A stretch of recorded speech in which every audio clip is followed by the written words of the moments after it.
Doug, two-part question. I'm going to put you on the spot here. Based on what you've been able to gather, had the Berhalter Reyna Michigas not occurred, would Gregg Berhalter have been retained as the U.S. coach? And in light of everything that's gone on, do you think there's any chance Gregg Berhalter is rehired?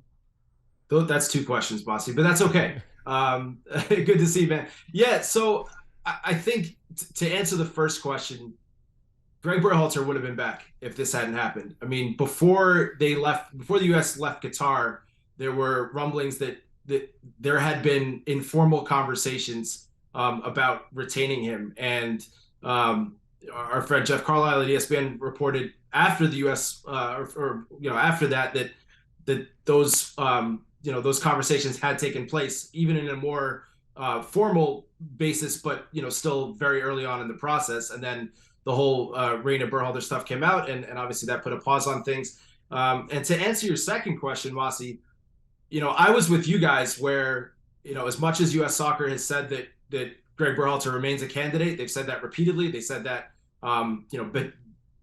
pending the outcome of the independent investigation that was conducted, that if his name was cleared, essentially there was no other things that was found in that report, that he would remain a candidate. And indeed, when it came out, they said yes, he still is in the mix. So I disagree. I think that it was very unlikely at that point, as much as they want to say he's still in the running, that he would be retained. The more time goes on, and the more you have people like Christian Pulisic come out and say, we think this was unfair, that we think Gregg did a good job. I just wonder if potentially there, behind the scenes, if there are enough of those conversations going on, if the high profile players on this team, talk to the new sporting director and say, look, we really believe that this is the right guy for the job. Not that the new sporting director is going to make decisions based solely on what players say, but I think that having that input is going to be important.